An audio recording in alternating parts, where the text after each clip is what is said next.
we will start in a couple of minutes, and I'll just do a very quick introduction and then hand over to the first presenters. So yeah, we'll just wait another minute or so.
Okay, I think we can start the introduction. So yeah, huge welcome to the International Active Learning Conference. So my name is Jamie Heywood. I've got the pleasure of chairing this parallel session, which consists of 3 15-minute long presentations. Just a really quick bit of housekeeping. So for the presenters, just a quick reminder, if you can complete the recording permission form. And then just another reminder that the allocated time is 15 minutes per presentation, which includes questions. I'll try and give a signal around 10 minutes or a reminder. But yeah, if you can do your best to keep to the time frame, that would be really appreciated. For everybody else, if you don't mind just keeping your microphones muted, that would be really appreciated. And I think that is everything I need to cover. So I'll start by handing over to our first presentation today. So really huge privilege to welcome Helene Wilkinson and Patricia Lucas from Auckland University of Technology, and their presentation title is A Hidden Secret in Higher Education, Our HUMANE Framework. So just to check, Helene and Patricia are with us.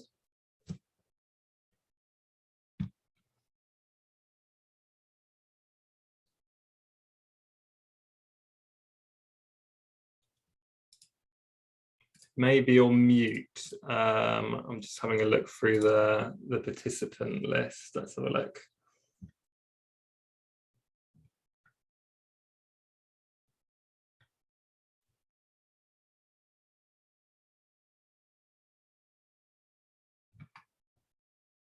Okay, I'm not sure. We might have to go to the next presentation and possibly come back to Helene and Patricia. I'm just having a look. I can't see them in the attendee list at the moment. So I think what we'll do, if it's okay with Sophia, if we go to you first, if that's okay, and hopefully Helene and Patricia can join us. So I'll do the introduction again. So Sophia Zevgoli from the American College of Greece. So really big welcome to you. And I'll hand over to you if that's okay. That's perfectly okay. Thank you so much. I would like to thank the committee of the conference for hosting my presentation today. Before I share my screen, I would like to start by asking you a question. Have you used experiential activities or reflective activities in your classes? You can use the thumbs up emoji to respond.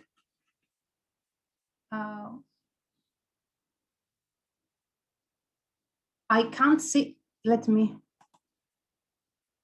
Jamie, can you, yeah, okay, I can see it now. So some of you have used one or the other or both. Let me now share my screen.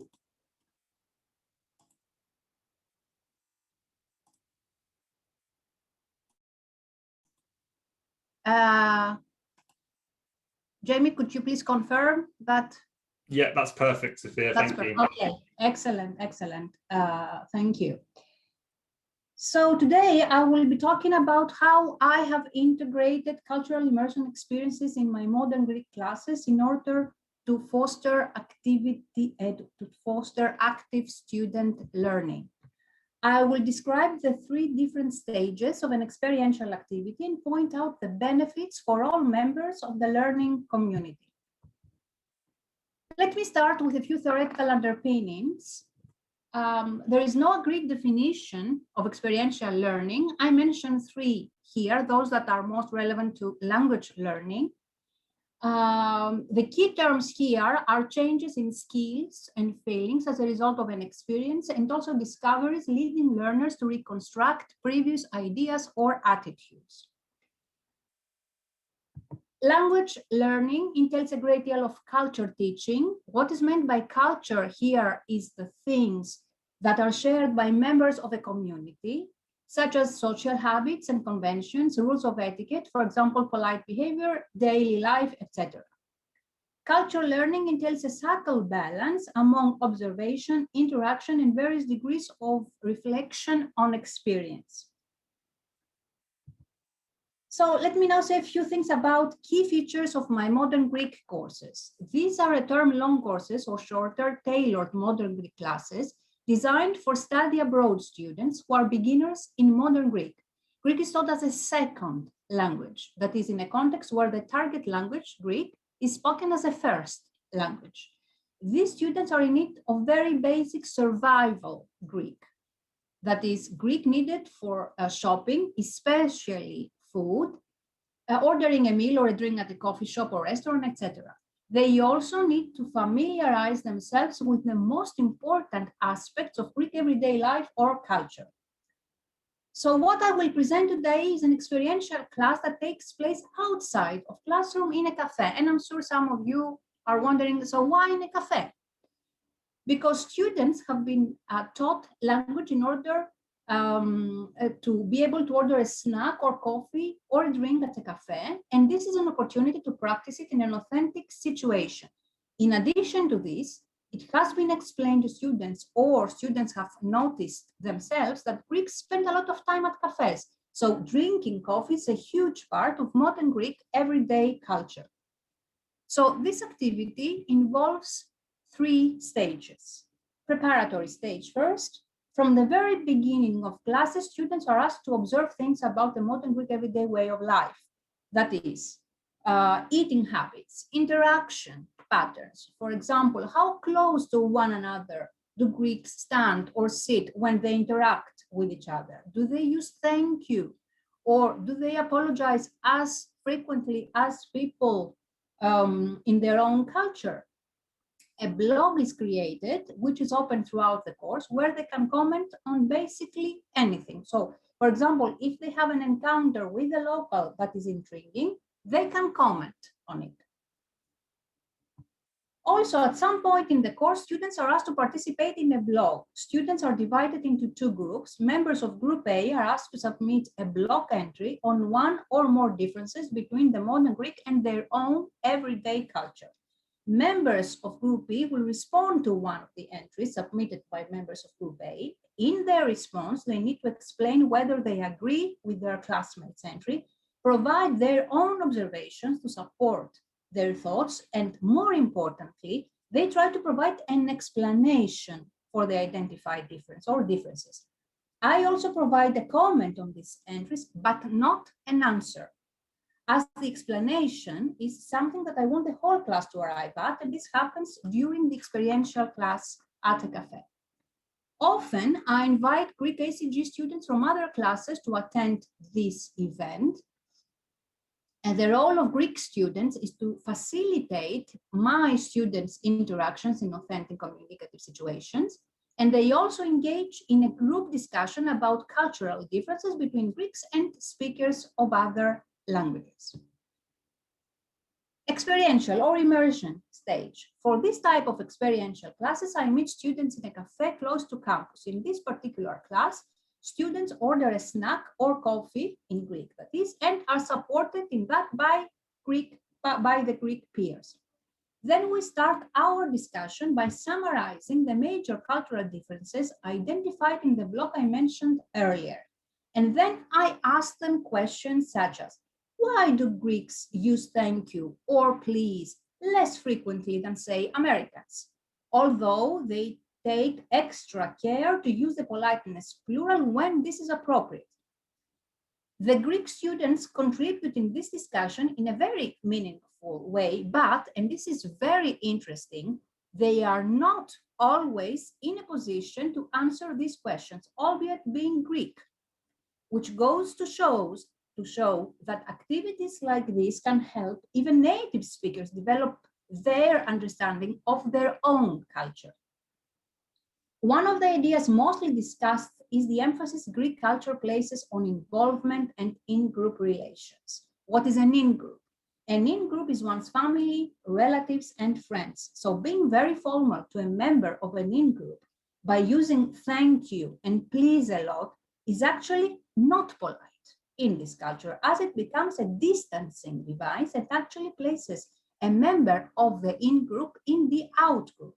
Also, another idea discussed is that members of an in-group spend a lot of time with each other, as maintaining a bond among them is very important, which explains why they spend so much time drinking coffee with each other. And the final stage is the reflection stage. A critical component of experiential learning is reflection. This can take many forms, either a discussion following the event or an entry in a journal or a course blackboard where students are asked to respond to questions such as, how and to what extent has your participation in real-life communicative situations improved your skills in using Greek? And to what extent has communicating in the target language in authentic situations and participating in the discussion about cultural differences helps you better understand the everyday culture of contemporary Greece and possibly your own culture? And I get students' input on this. So let me now turn to the impact this three-staged activity has on learners. My modern Greek students start interpreting the local national's behavior through the host cultural lens rather than through their own culture's lens. They develop an understanding of a different way of life. For example, they understand that there are different ways to express politeness in different cultures, and that in cultures like the modern Greek one is polite when one tries to minimize the distance, especially with members of the in-group.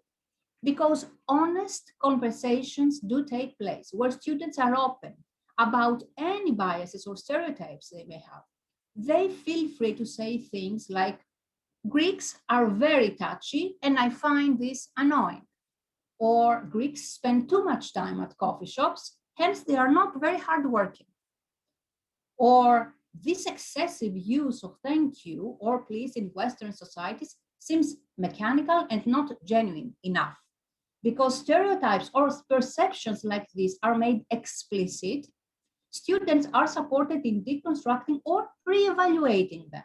So at the end of classes like this, and especially after the reflection stage, students walk away thinking that it's not that Greeks do not have a sense of personal space, as they say at the beginning, but that they have a different sense of personal space, as they, which they come to understand fully.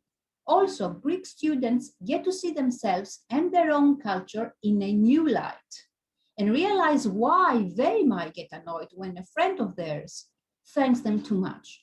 And members of learning communities like this grow empathy and tolerance for each other, and also develop a sense of belonging in expanded multicultural communities, which are comprised of users of diverse practices, of diverse strategies, which all make sense in particular contexts and which should be respected. Students participating in the learning event I just described also have a bonding experience with the members of the learning community. I have noticed that after this event, the learning community starts to be regarded by them as an in-group, and so relations between members become stronger. This makes a difference in the attitude as well, and this in turn enhances learning. Because experiential learning is easily adaptable to a wide variety of educational settings, let me finish by asking you a question that could perhaps open up the discussion. How can something like this be used in your own discipline or in your own classes? I will just share the next 2 slides with the references. And should I stop sharing now, Jamie? Perfect. Yeah, thank you, Sophia. That was brilliant. I think we might have time for maybe 1 or 2 questions, if that's okay with you. Sure. So we've had some great comments on the chat. So so Ashley started off with saying amazing how coffee is integrated into so many cultures, and Rachel was saying how she loves you've created a shared experience. A really interesting way to enrich cultural understanding for native and visiting students. So yeah, we've had some really great comments on the chat. Is there any questions for sort of maybe just we could take maybe 1 question and then hand over to the next presenters? We can have, you feel free to raise your hand if that's easier, or post it on the chat.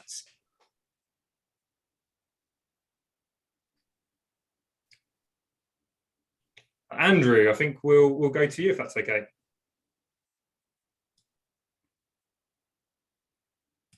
I think you're on mute, Andrew. I should be able to. There we go. I think that's okay now. Thanks, Jamie. I'm having problems unmuting and unvideoing or whatever. Yeah, no, I think this is really important, extremely useful in terms of thinking about being and belonging, communities and so forth. And I really like the idea of positively thinking about in-group formation. It's a term that I'm not familiar with, but I need to explore it. I just wonder whether there's a bit of a danger in terms of creating stereotypes and in fact alienation. I mean, presumably you have to stay on top of this and manage this quite carefully. Yes, you need to manage this quite carefully, because I think that the initial idea that my students develop when they observe that Greeks spend too much time drinking coffee at coffee shops is that they are lazy. Greek people are lazy. This is a lazy nation. But as I said, you have to be careful, first of all, not to take anything personal. Nothing is personal.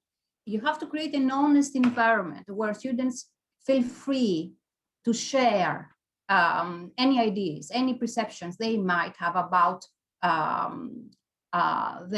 the local people, and then try to intrigue them by asking questions like, for example, some students might say that the Greeks may not use please or thank you enough because they are not as polite as other people. And I always respond by saying, yeah, okay, this might be an explanation, but we have talked about this in our classes a lot. Greeks use politeness plural to people who rank higher, who are older, which shows that they are interested in being respectful and polite. Do you see a contradiction there? And they agree. So I tell them, is there another way then we can explain? And in this way, there is no alienation. In fact, at the end of classes like this, students are very thankful for the experience they have. And they see it as an eye-opening experience, because I help them view a different culture from the host locals, from the local peoples, through the local people's lens. But I agree with you that you need to be very careful. Thank you so much, Sophia. And we had a really good comment on the chat as well from Sarah, who said she's developing a critical thinking workshop, and she's come across some of the ideas and theories you've discussed, but she really loves the idea of the coffee situation, how it can bring international students together. So yeah, if there were any further questions, please do add them on the chat. And Sophia, thank you so much again I think we're ready to hand over to the next presentation. And we do also have Helene and Patricia who have joined us now, so that's fantastic, and we'll push them, we'll move them to the third position if that's okay. So I'll introduce Christine Haddow and Jackie Brodie from Edinburgh Napier University. So real pleasure to welcome you today for our second presentation, which is Enhancing Belonging at University, Exploring Authentic Community Building. So real pleasure to welcome you today. Thank you, Jamie. I'm just going to share my screen now. And our paper actually follows on really nicely from the last one, so it's a great panel to be in. And I hope everyone's enjoying the day so far, and everyone can hear me okay.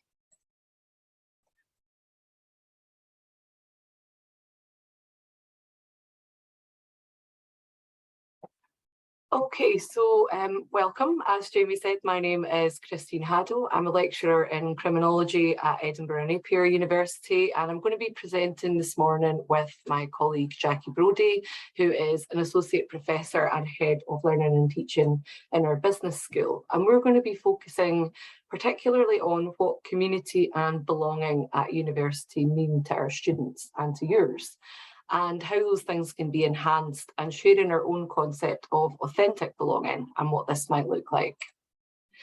So belonging in higher education has been defined in a number of different ways. It's been understood as a dynamic process focused on relationships. It's been linked to identity. So it's suggested that students are in this process of learning to be a student in higher education.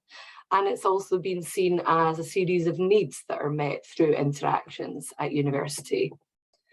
A lot of the current definitions have been significantly influenced by Tinto's earlier integration model, which focuses on both academic and social integration and creates strong links between that and retention. The literature also notes a very clear connection between a sense of belonging and the concept of community at university.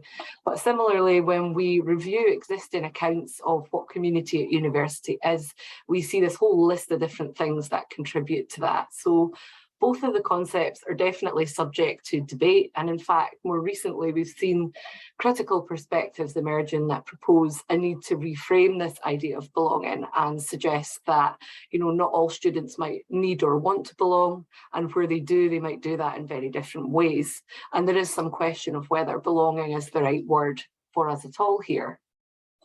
So we'd be really interested to hear your perspectives on this, and Jackie is now going to share a link to a Padlet that we've set up in the chat function. I'm hoping that works for everyone. I can't actually see the chat, so I'm just going to assume that's gone through okay. But if, as I'm talking, you could pop your responses in there, perhaps if we have time, we can return to that at the end of our discussions. So how did we get started with looking at this area? How did we alight on this? The table here is our NSS results from Edinburgh Napier Uni for the last few years. What we can see, this kind of mirrors the picture nationally as well, so across the sector in the UK. And what we can see is that even where an institution is receiving quite good results overall in relation to overall satisfaction, students are less positive about feeling part of a community, feeling that they belong at university. Enhancing community and belonging has emerged in academic literature as an area of interest, but also as a priority at institutional level in practice and for quality enhancement organisations. So we're seeing organisations like Advance HE, QA Scotland place more emphasis on this now too. And more recently, in the context of the pandemic in particular, that's become really important because we've seen a huge change in the landscape of what communities at university look like, and accounts of diminished feelings of belonging from students, and in particular isolation as well. So belonging has been found in some of the more recent research here to be a kind of buffer to that anxiety, mental health concerns and so on that we've seen during the pandemic. So it's become even more important during that time. So these are tricky issues conceptually and in practice. So the question is, what can we actually do in our roles within universities to nurture communities and enhance belonging. And what we're sharing this morning is the approach that we've taken at Edinburgh Napier University. And that has been to use the QA enhancement themes as a catalyst for work in this area. Now, I know that's something that's quite specific to Scotland. So the QA enhancement themes are organised by QA Scotland. They run for 3 years. For a 3-year period, there's a kind of theme of focus, and it basically aims to make a particular topic or area a sector-wide priority by providing support and collaboration. And at Edinburgh Napier, the 2017 Evidence for Enhancement theme was seen as a chance to investigate and innovate in this area of community and belonging. And what we did was bring together work in that area by funding a suite of mini projects which focused on exploring belonging at different levels. So what we can see here is a list of the different projects that were undertaken, and it's interesting to see that although they're diverse across the university, there were thematic similarities. So for example, there were a few projects that focused on space, a couple that focused on specific student populations that might be more marginalised, and with a view to bringing that learning together from this suite of quite diverse activity, Jackie and I carried out an evaluation. So we did some semi-structured interviews with the staff and students who worked on the project. And what we aimed to identify through that was really what seems to be effective in enhancing community and belonging. What can we take away from these mini projects to see what's kind of worked when these have been put in place. Key thing that really came out of that very strongly was student ownership. So there was a real sense that innovation should ideally be student-led, where we're seeking to enhance belonging and build communities. It's something that really adds a sense of kind of legitimacy to the activities. It really encourages other students to get involved if they can see other students on their course taking part in that. And it also helps to ensure a kind of sense of longevity there. In relation to that, then, the role of staff is one of facilitation rather than leading or moulding these communities. So staff should really plant the seeds by setting up conditions and opportunities for communities to emerge and grow. The mini projects, I've gone a little far there. The mini projects themselves were relatively small scale in their implementation. So they all had a budget of around £500 maximum. So it's quite a minimal investment from the university. And the projects were really benefiting actually from that. It was seen to be key to their success that they weren't constrained by big budgets, the requirements that we usually see with larger scale projects. And what Jackie and I really found with this, or the thread that we kind of think is running through all of these insights, is this idea of authenticity. So our participants really stress that communities and belonging isn't something that can be manufactured or imposed by the institution. So there is a sense that there can be a kind of surface level belonging, but it was argued that instead students have to feel a legitimate connection through a community that matters to them. And a more authentic form of belonging. And this was something that was seen to be achieved through the approach taken in these mini projects.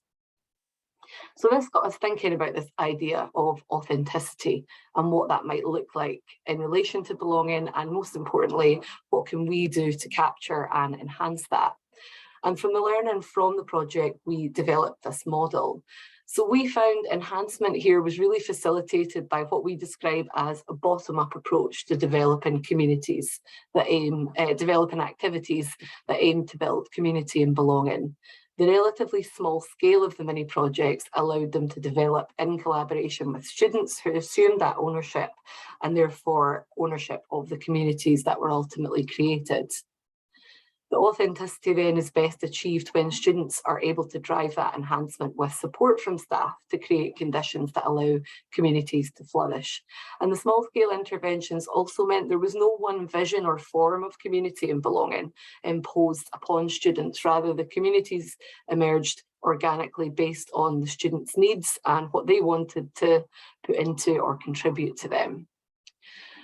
Meanwhile, an institutional investment from above is definitely required here, and existing research has proposed that universities should do things like providing physical space, which is obviously a big investment financially.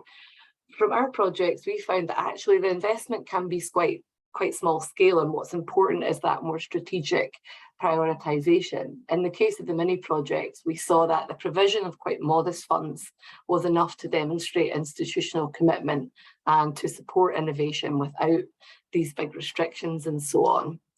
And what this led to was the development of meaningful communities that were supported by the university but owned and shaped by the students. And that led to feelings of authentic belonging. So authentic belonging, then, we argue, positions students as agents of their own belonging, engaging in and developing their communities through genuine interactions. So similar to some of the earlier definitions that we presented, but really prioritising that deep relational level connection, and importantly acknowledging, in line with some of those more critical perspectives, that belonging isn't a one-size-fits-all thing. These are some of the just quick list of references that have informed our thinking here, but we also have a couple of questions if we have time for discussion. Thank you very much for listening. Brilliant, thank you so much. That was yeah, so interesting, and so many takeaways from that. And I can see all the brilliant contributions on the Padlet as well. Just to check, will the Padlet stay open for today if colleagues wanted to contribute? Yeah, we can actually absolutely keep that open, and I'm happy to share that. My contact details are here, so if anybody's interested, you know, to see what the contributions are, I'm happy for that to be circulated as well. Yeah. Amazing. No, thank you so much. I think I'll stop sharing my screen just so I can see people. But Jackie, if you want to come in and introduce the discussion questions here, if we have time, or if there are questions in the chat. I think what we'll do is, if you don't mind posting those on the chat, and then we can continue the discussion on there. And then if there's any specific questions as well, they can be asked on the chat. But thank you so much both for showing such a really interesting presentation and so many key takeaways from that. So I'll hand over to our next presenters. So we now have the pleasure of introducing Helene Wilkinson and Patricia Lucas from Auckland University of Technology. I believe it's probably late evening time in New Zealand around now. So thank you so much for joining us. It's late enough for us to forget the time. Oh, don't worry. No, I'm just really glad you can join us. And your presentation is titled "A Hidden Secret in Higher Education, Our HUMANE Framework." So real pleasure to hand over to you today. Brilliant. Thank you for that. And absolute apologies, everybody. It was one of those moments where we suddenly realised the time frame was completely different to what we had anticipated. So thank you for sharing the opportunity to speak. My name's Helene Wilkinson. I've got Patricia Lucas with me as well, and we're from Auckland, New Zealand. So the accents are quite different from the lovely Scottish accents and English accents I've just heard. But what we wanted to introduce you to today is some work that we've been doing recently with a group of other academics from Australia as well, and some developments in what we've identified as the hidden secret in higher education. And this is our HUMANE framework that we would like to take you through and explain a little bit more about. I just need to move my camera things a little bit because I can't see what I'm talking to. So just to start with, you know, there are major challenges in higher education. You know, how do we find ways of teaching and learning that actually is meaningful and relevant, in particular so that our learners can see the value in engaging in the learning? And it's that notion of cutting through the barriers that are starting to kind of escalate a little bit in our environment with all of these changes that we're experiencing. And so we kind of make an assumption here that our engaged learners are actually active learners, that they are agile and they're open to becoming what we call great graduates. So at our university, we have a current mission that is about delivering great graduates, and that our students are leaving our various schools within the university and able to work well in the wider marketplace, in businesses and organizations. They're agile, they're great thinkers, they're active learners, they're really pushing the boundaries. And so they're taking what they've done at university and moving forward with it. And that's the assumption that we make. So Trish, over to you. Thank you, Helene. Just waiting for the next slide to pop up. So the context that we work in within our university in the higher education space is that we are academics within grade. And of course, there may be a number of you thinking, what is this work integrated learning? This is a very student-centric approach where the learning is very much driven by the student. But it's not that this is not done alone.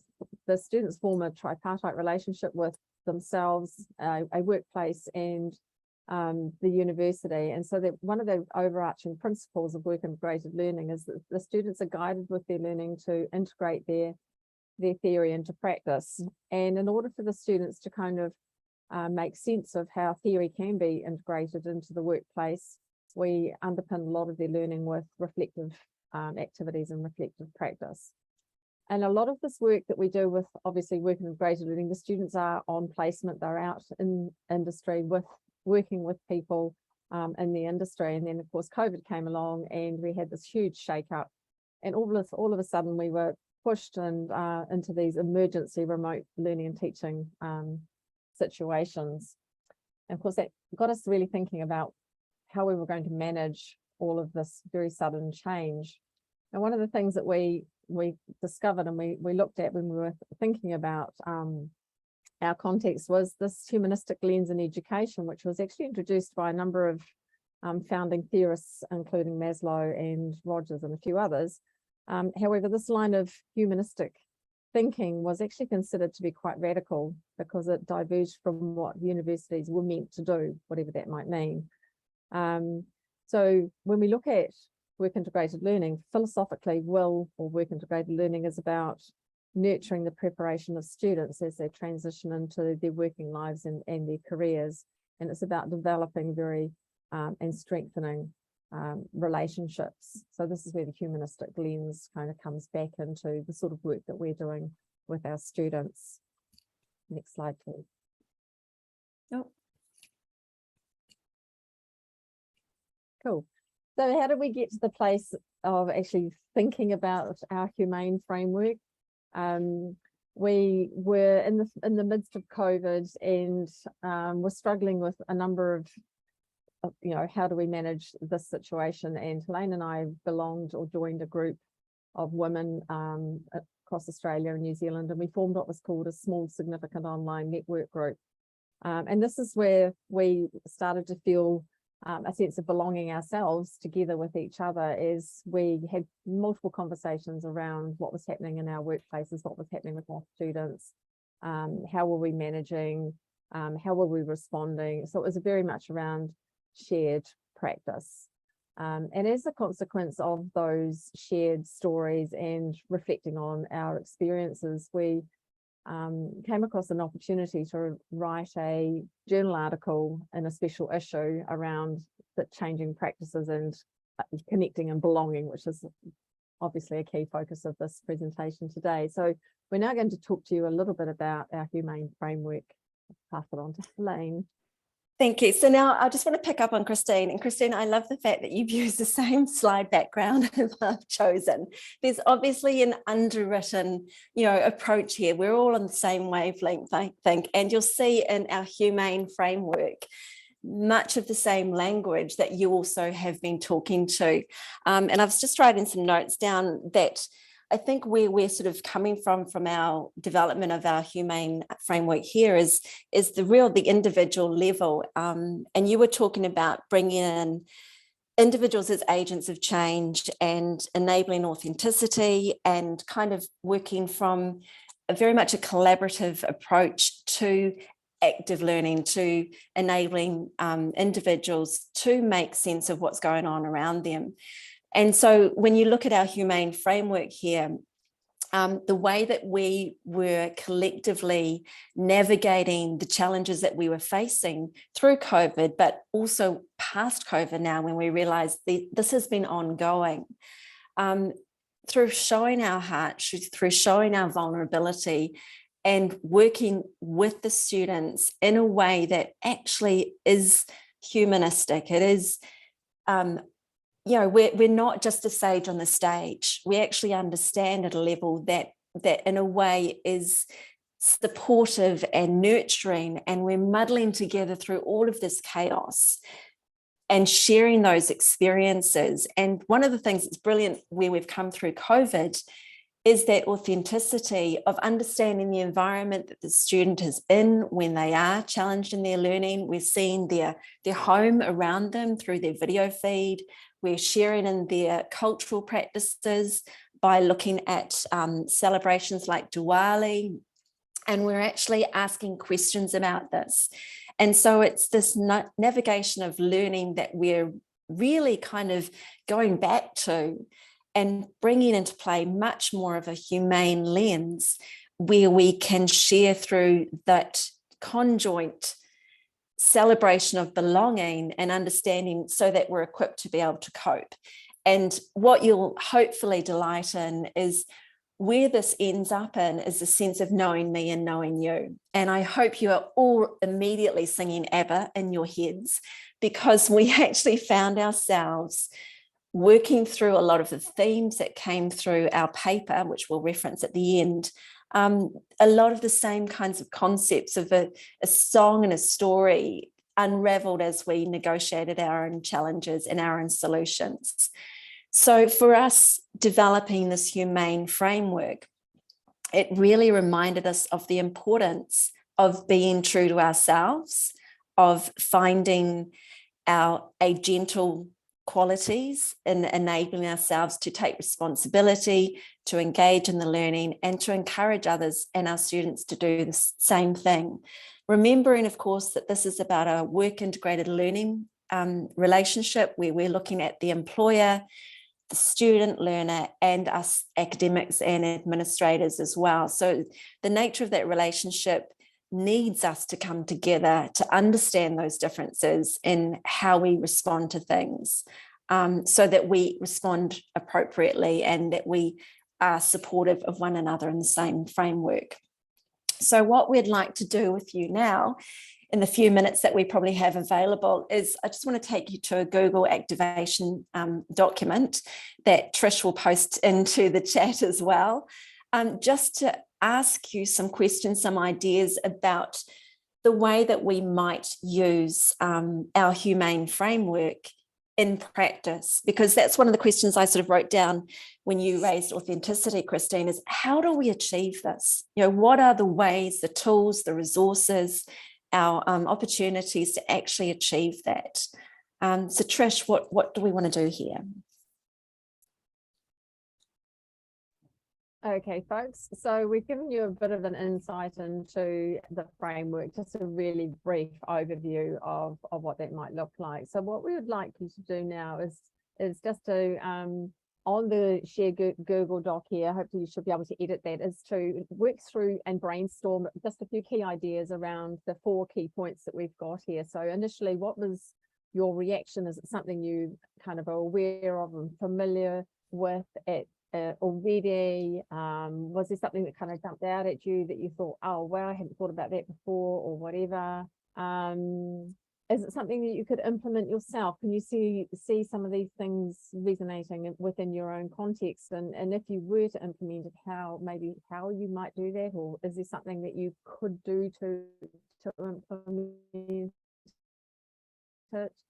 And then the third is, what would the challenges be, using or this framework to your own situation? And then the last thing is that we've got there are there any tools that you might need? Is there a toolkit that would be helpful in order to be able to enable a framework like this to actually be of use, or to actually put it into action? So just a few things, just to throw a few ideas around out there, and just see what you guys are thinking, really. And so picking up on this, we're going to, obviously this is going to stay open, it's a Google Doc. And so just continue to post ideas and some comments in there and go back to it. I'd love to hear, we'd both love to hear maybe some of the technologies and the tools that enable us to do this well. I love that idea of Padlet. There's lots of different things out there that aren't so much gimmicky, but actually enrich the learning experience and enable us to really bring that humane lens into our classes and into the way that we're doing things. You can tell I teach marketing, right? So just going back from this, in the last slide of our PowerPoint, while everyone's writing in that Google Doc, we've just got a reference to the paper that we talked about. We called it Knowing Me, Knowing You, Humanitas and Work Integrated Learning During Adversity. So that's available if you want to go and have a read of that. That's the combination of our journey as different audiences, different participants in higher education through adversity. Also looking at how we came up with that humane lens to our practice. So that's it from us. Fantastic. Thank you so much, Helene and Patricia. Really, really appreciate it. And I'm really glad we were able to hear from you. I was craving coffee at first, and now I've got ABBA in my head. So I've been on a journey there. And I love when we kind of share a Padlet or a Google Doc in these big groups. There's just so many brilliant contributions, and I love seeing these all kind of just pile in. So it's fantastic. So a huge thank you to all of our presenters for doing such an amazing job, and they all shared some really nice common themes, I think, and linked really well to each other. And thank you for keeping to time too, because it's always a little bit of a challenge when there's multiple sessions, so that's really appreciated. So we do now have a 15-minute break. Please do feel free to ask any questions on the chat as well, and we can keep that open for a couple of minutes.